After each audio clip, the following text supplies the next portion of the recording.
नमस्कार मंडळी, कसे आहात तुम्ही सगळे? आशा करते की तुम्ही सगळे उत्तम असाल. पोटाची वाढलेली आणि बेढप दिसणारी चरबी, पोटाचे टायर्स कमी करायचे तर मग व्हिडिओ शेवटपर्यंत नक्की बघा आणि तुमच्या अशा मित्रमैत्रिणींसोबत शेअर करा ज्यांना बेली फॅट कमी करायचे पण ते खूप अवघड जाते. मी doctor Pooja, founder of doctor Pooja's homeopathy clinic, Kothrud, Pune. तुम्हा सर्वांचं माझ्या चॅनलवर खूप खूप मनापासून स्वागत करते.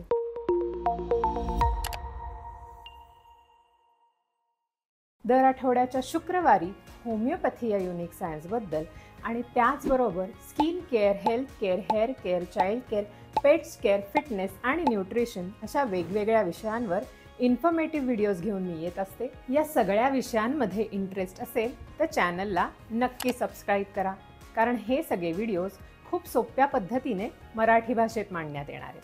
आपला मेन फोकस हा असतो की पोटाची चरबी कमी करायची आहे तर मग मी ॲब्स वर्क करीन किंवा क्रंचेस करीन, बरोबर?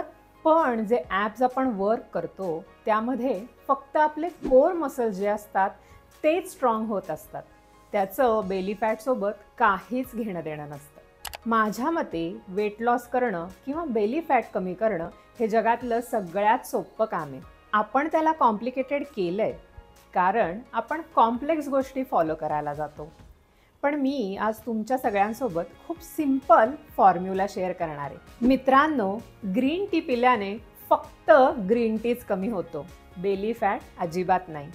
जर तुम्ही बेली फॅट कमी करण्यासाठी खूप सारे क्रंचेस केले असतील, डाएट केला असेल आणि स्वतःला खूप रिस्ट्रिक्ट केलं असेल, खूप जास्त वर्कआउट पण केला असेल तर हा व्हिडिओ नक्कीच तुमच्यासाठी आहे. कारण मी आज तुमच्यासोबत 4 S डिस्कस करणार आहे जे बेली फॅट कमी करण्यासाठी खूप खूप गरजेचे आहेत आणि 4 पॉवरफुल अशा आयडियाज शेअर करणार आहे ज्या तुमच्या पोटाची चरबी फक्त 60 दिवसात कमी करण्यासाठी मदत करतील. आता मी हे सगळं का बरं सांगतेय?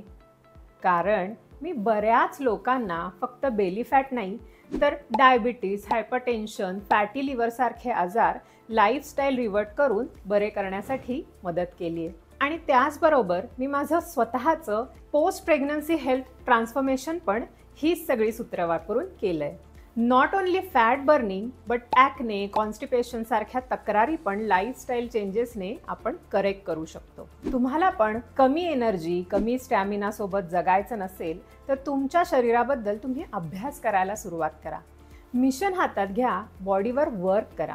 न्यूट्रिशन, लाईफस्टाईल रिलेटेड आजार याबद्दल माहिती गोळा करा आणि सगळं शिकून ते अप्लाय करायला सुरुवात करा. लॉंग स्टोरी शॉर्ट, काही महिन्यांमध्येच तुम्हाला ड्रास्टिक पॉझिटिव्ह चेंजेस नक्की बघायला मिळतील. Moral of the story, body is magical machine. या जगात आपल्याला मिळालेलं सगळ्यात भारी गिफ्ट आहे ते. तुमच्या शरीराला माहिती असतं कसं स्वतःला हील करायचे ते. It has a self healing system. त्यामुळे बॉडीची जी सिस्टम आहे त्याला ऑन ट्रॅक आणण्यासाठी आपल्याला फक्त एक गोष्ट करावी लागते, बॉडीला अलाव करायचं बरोबर ट्रॅक फॉलो करण्यासाठी. कारण बॉडी जर एक फ्रॅक्चर्ड बोन रिपेअर करू शकते तर का नाही बॉडी फॅट कमी करू शकत? It is one of the simplest task. माझ्या मते वेट कमी करणं किंवा बेली फॅट कमी करणं हे जगातलं सगळ्यात सोपं काम आहे. आपण त्याला अवघड बनवतो कारण आपण कॉम्प्लेक्स गोष्टी फॉलो करायला जातो. पण मी तुम्हाला खूप सोपा फॉर्म्युला आज सांगणार आहे. पहिला हा प्रश्न आपण स्वतःलाच विचारायचा आहे की का मला बेली फॅट किंवा पोटाची चरबी कमी करायची? सिंपल आहे बघा. आपल्याला असं वाटत असतं की बेली फॅट याकरता कमी करायचंय कारण ते दिसायला खूप खराब दिसतं.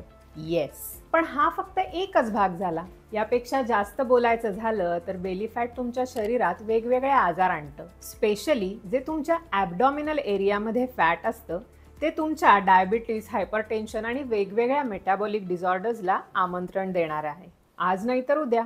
आणि म्हणूनच हे खूप गरजेचं आहे तुमचं बेली इंचेसमध्ये किती आहे ते मोजणं. तुमची ॲबडॉमिनल गर्थ, ज्याला आपण मराठीत पोटाचा घेर असं म्हणतो, ती जर पुरुषांमध्ये 40 इंचापेक्षा जास्त असेल तर ती एक खतऱ्याची घंटा आहे. आणि तुम्ही जर फिमेल असाल तर 35 इंचापेक्षा जास्त कमरेचा घेर हा नसला पाहिजे. त्यामुळे सगळ्यात आधी मेजर करून बघा की तुम्ही आत्ता कुठे स्टँड करता आणि मग गोल बनवा की कसं तुम्ही 2-2 इंचाने हे हळूहळू कमी करू शकता.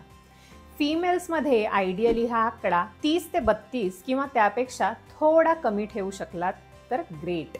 जर तुम्ही मेल असाल तर 34-35 पर्यंत किंवा त्यापेक्षा थोडं खाली हा नंबर असला पाहिजे. ॲटलिस्ट त्यापेक्षा जास्त नको.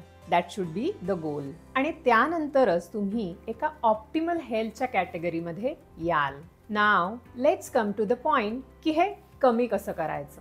असं पण होऊ शकतं की तुम्ही वेगवेगळे एक्स्ट्रीम डाएट्स किंवा इतर गोष्टी करून बघितल्या असतील. त्यामुळे थोडंफार बेली फॅट कमी पण झालं असेल, पण त्यानंतर मात्र ते जसं होतं तसंच झालं किंवा आधीपेक्षा पण खराब कंडिशनमध्ये गेलं असेल, कारण आपण 4S समजून घेतलेले नाही जे बेली फॅटसाठी रिस्पॉन्सिबल आहेत. The first S stands for sitting. जर तुमचं दिवसभर जास्त वेळेसाठी एका जागेवर बसून करायचं काम आहे, तुम्ही डेस्क जॉबमध्ये असाल किंवा स्टुडंट असाल, स्क्रीन समोर जास्त वेळ घालवत असाल, तर यामध्ये आपल्याला बघावं लागेल की ही खूप वेळेची बैठक आपल्याला कमी कशी करता येईल. सो त्याकरता मी तुम्हाला एक सोपा फॉर्म्युला सांगते, नीट फॉर्म्युला. आता हा NEAT फॉर्म्युला म्हणजेच नीट फॉर्म्युला म्हणजे नेमकं काय, तर NEAT stands for non exercise activity thermogenesis. म्हणजेच काय, तर अशा हालचाली ज्यासाठी आपण वेगळा वेळ काढत नाही, एखादा अर्धा तास जिम, योगा, वॉक वगैरे करत नाही. Something which is very short. उदाहरण द्यायचं झालं तर तुम्ही 1 तास लॅपटॉप समोर बसून काम करत असाल तर 40-45 मिनिटानंतर उभं राहून बॉडी स्ट्रेच करा. एखादा जिना वर खाली करून या, एखादा सूर्यनमस्कार करून बघा किंवा अगदी काहीच नाही तर आपल्या जागेवरच थोडं शॉर्ट स्पॉट जॉगिंग आणि स्पॉट वॉक करा. Anything which is very small. 1 minute करा, पण तुम्ही जर दिवसभर असं केलं तर आपोआपच तुमचं कॅलरीजचं बर्निंग हे नक्कीच जास्त ॲक्टिव्हली होण्यासाठी मदत होईल. ॲक्च्युली जे ईट आहे म्हणजे काय, एक्सरसाइज ॲक्टिव्हिटी थर्मोजेनेसिस. जे तुम्ही वर्कआउट करून कॅलरीज बर्न करता त्यापेक्षा जास्त इफेक्टिव्ह नीटमुळे कॅलरीज बर्न होतात. म्हणून संपूर्ण दिवसभरातल्या ॲक्टिव्हिटीज सुधारून बघा. अजून एक गोष्ट म्हणजे जेव्हा तुम्ही जेवण करता, लंच, डिनर, ब्रेकफास्ट, त्याच्यानंतर 10 मिनिटं चालण्याचं एक वेळापत्रकच ठरवून ठेवा.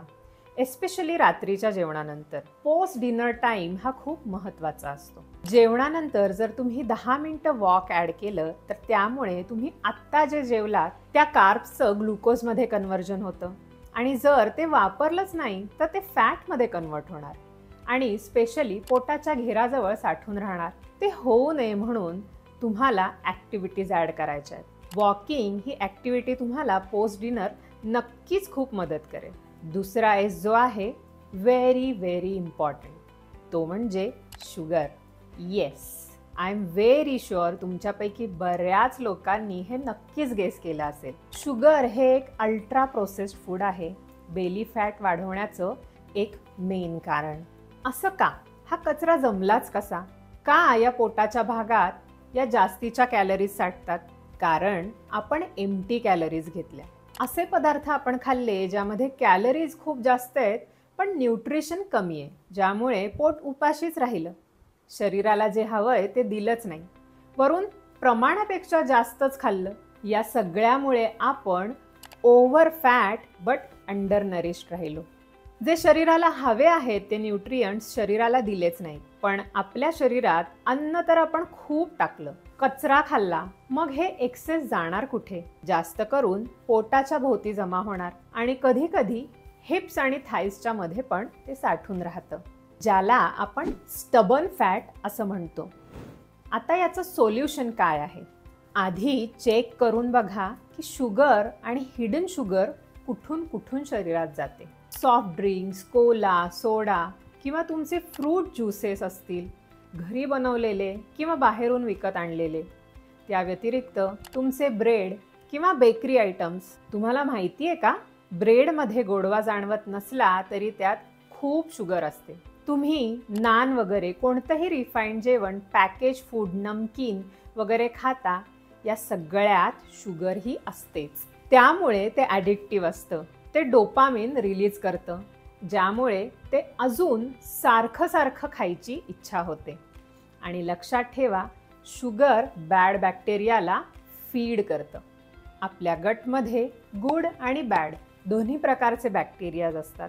बॅड बॅक्टेरियाचं जेवण आहे शुगर. तुम्हाला जर जेवणानंतर पण भूक लागते, ती याच बॅक्टेरियांमुळे लागते. कारण ती भूक तुमच्या जिभेला लागलेली नसते. मेजर केसेसमध्ये या तुमच्या बॅड बॅक्टेरियाला भूक लागलेली असते आणि तेच तुमच्या मेंदूला सिग्नल देत असतात की मला शुगर द्या. त्यामुळे शुगरमुळे बेली फॅट तर वाढणारच, पण तुमचं डोकं पण खराब होणार, जास्त डिप्रेशन येणार, मूड स्विंग्स होणार. याचं सोल्युशन काय? शुगर इनटेक मॉनिटर करून कमी करण्याचा प्रयत्न करा. आणि 2 प्रकारचे अन्नपदार्थ तुमच्या डाएटमध्ये ॲड करा, जे बेली फॅट कमी करण्यासाठी सगळ्यात पॉवरफुल फूड आहे. सगळ्यात पहिलं म्हणजे प्रोटीन. कारण त्याचा जो TEF असतो, थर्मिक इफेक्ट ऑफ फूड, हा खूप जास्त असतो. प्रोटीन डायजेस्ट आणि ॲब्सॉर्ब करण्यासाठी शरीराला खूप कॅलरीज बर्न करायला लागतात. जर तुम्ही 100 ग्रॅम प्रोटीन घेतलं असेल तर 20 ग्रॅमच्या जवळपास कॅलरीज ते बर्न करण्यासाठी लागतात. म्हणजेच काय, तर जितकं जास्त प्रोटीन खाल तेवढ्या कॅलरीज बर्न होणार आहेत. आता प्रोटीन रिच फूड कोणतं? चिकन, मटन, फिश, अंडी, प्रोटीन पावडर. व्हेजिटेरियन्समध्ये पण इनफ सोर्सेस आहेत, जसं की पनीर, टोफू, दही, चना, राजमा, स्प्राउट्स, छोले, सोयाबीन. बरेच ऑप्शन आहेत. प्रत्येक मीलमध्ये गुड क्वांटिटी ऑफ प्रोटीन तुम्ही नक्की ॲड करा. यामुळे बेली फॅट तर कमी होणारच आहे आणि सोबतच तुम्ही हेल्दी पण होणार आहात. दुसरं म्हणजे फायबर. फायबर हा गुड बॅक्टेरियाचा मित्र आहे. जो बॅड बॅक्टेरिया आहे तो शुगर मागतो, पण खाल्ल्यानंतर पोट भरल्याचं जे फिलिंग येतं ते फायबरमुळे येतं. सो फायबर रिच फूड कोणतं? हिरव्या पालेभाज्या, फ्रूट्स, नट्स, मखाना, सॅलेड्स. जर तुम्ही हे ॲड केलं तर तुमच्या पोटाच्या इतर तक्रारी पण गायब होतील आणि फॅट लॉस पण होणार आहे. तिसरा एस आहे स्लीप. तुम्हाला ऐकून आश्चर्य वाटेल, पण तुम्ही जर अपुरी झोप घेत असाल तर तुमचं बेली फॅट वाढतं. असं का? कारण अपुरी झोप ही बॉडीमधले स्ट्रेस हार्मोन्स वाढवते, जो आहे cortisol. Cortisol is equal to belly fat किंवा cortisol is equal to excess fat. तुम्ही लक्ष देऊन बघा की ज्या दिवशी तुमची 7-8 तासाची छान झोप झालेली नसेल तर नेक्स्ट डे तुमच्या बॉडीमध्ये लेप्टिन, जो एक सटायटी हार्मोन आहे, तो कमी प्रोड्यूस होईल आणि ग्रिलिन, जो एक हंगर हार्मोन आहे, तो जास्त प्रोड्यूस होईल. यामुळे होणार काय? भूक जास्त लागणार. आणि कसली भूक लागेल? तुम्ही नोटीस करा, जेव्हा तुम्ही छान गाढ झोप घेत नाही तेव्हा नेक्स्ट डे तुम्हाला सॅलड्स खायची अजिबात इच्छा होणार नाही. तुम्हाला नमकीन, chips, nachos, ultra processed food किंवा गोड खायची जास्त इच्छा होईल. असं का? कारण पुरेशी झोप न झाल्याने तुमच्या मेंटल आणि फिजिकल हेल्थवर नक्कीच निगेटिव्ह इम्पॅक्ट पडणार आहे. यावर उपाय काय? रात्री 11 वाजण्याच्या आधी शक्यतो झोपायचा प्रयत्न करा. कारण बेली फॅट हे फक्त व्यायाम आणि योग्य आहाराने जात नाही. तेव्हा ही फॅट लॉसची प्रोसेस ॲक्टिवेट होते. पण ॲक्च्युअल फॅट लॉस होतो झोपेत. कारण स्लीप ही एक डिटॉक्स प्रोसेस आहे, रिपेअर रिज्युविनेशन प्रोसेस आहे. त्यामुळे जे आपल्या बॉडीला रिपेअर करायचं आहे, एक्सेस फॅट काढायचं आहे, ते सगळं रात्री होतं. आणि आपण जर रात्री 2-2 पर्यंत झोपलोच नाही तर कसं ते फॅट कमी होणार? कितीही वर्कआउट आणि डाएट करा, जर झोप नीट नसेल तर ते नाही कमी होणार. 7-8 तासांची शांत झोप ही खूप महत्त्वाची आहे. चौथा एस आहे स्ट्रेस. लोक म्हणतात ना, मी तर भात सोडला, मी बटाटा सोडला. डाएटसाठी मी सांगते, खरं तर काहीही सोडण्याची गरज नाही आहे. तुम्हाला जर कॅलरीचा फंडा समजला असेल ना तर. का? कारण जेव्हा तुम्ही डिप्रिवेशनमध्ये जाता, शरीराला सांगता हे नाही खायचं, ते नाही खायचं, तेव्हा तुम्ही बॉडीला फिजिकल, मेंटल आणि इमोशनल स्ट्रेस देता. जेवण आणि तुमचं शरीर हे तुमचा मित्र असले पाहिजेत, शत्रू अजिबात नाही.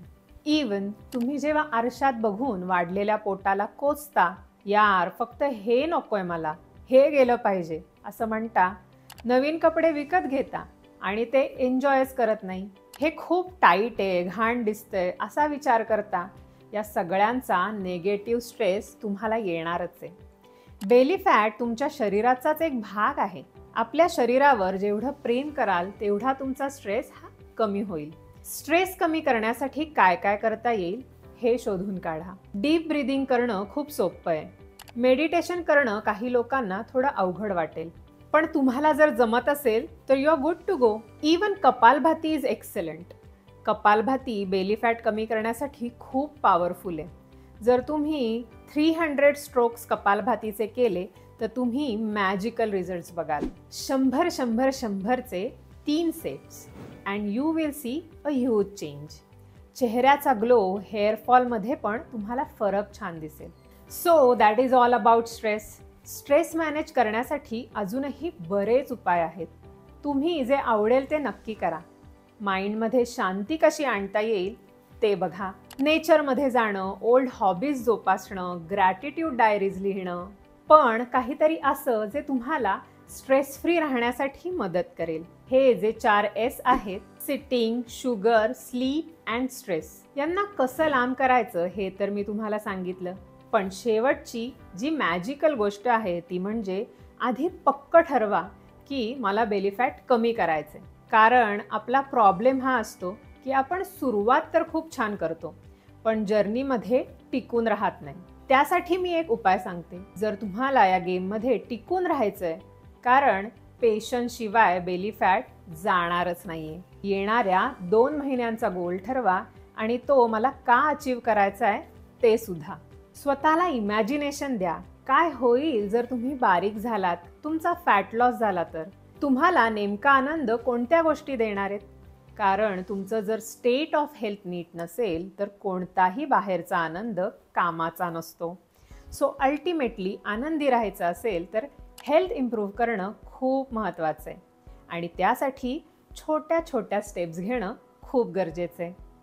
आता एक बोनस. जेव्हा तुम्ही हे सगळं छान फॉलो कराल तेव्हा एक होमिओपॅथिक ड्रॉप्स, ज्याचं नाव आहे R59 drops, weight loss drops against obesity slimming effects, हे सेफ होमिओपॅथिक औषध तुम्ही सुरू करू शकता. डॉक्टर रेकवेक कंपनीचे हे ड्रॉप्स अर्धा कप पाण्यात 15 थेंब टाकून 2-3 वेळा घ्या. शक्यतो जेवणामध्ये आणि औषधामध्ये अर्ध्या तासाचं अंतर ठेवून तुम्ही हे घेतलं तर रिझल्ट्स छान येतील. या ड्रॉप्समुळे तुमचं मेटाबॉलिझम सुधारेल, लिव्हर हेल्थ इम्प्रूव्ह होईल आणि फॅट बर्निंग प्रोसेस स्पीडअप होण्यासाठी नक्कीच मदत होईल. पण या ड्रॉपसोबतच मी इतर सांगितलेले जे पॉईंट्स आहेत ते फॉलो करणं पण खूप गरजेचं आहे. नक्की वापरून बघा. व्हिडिओ तुम्हाला आवडला असेल तर मला कमेंट करून नक्की कळवा. भेटूया पुढच्या व्हिडिओमध्ये. धन्यवाद.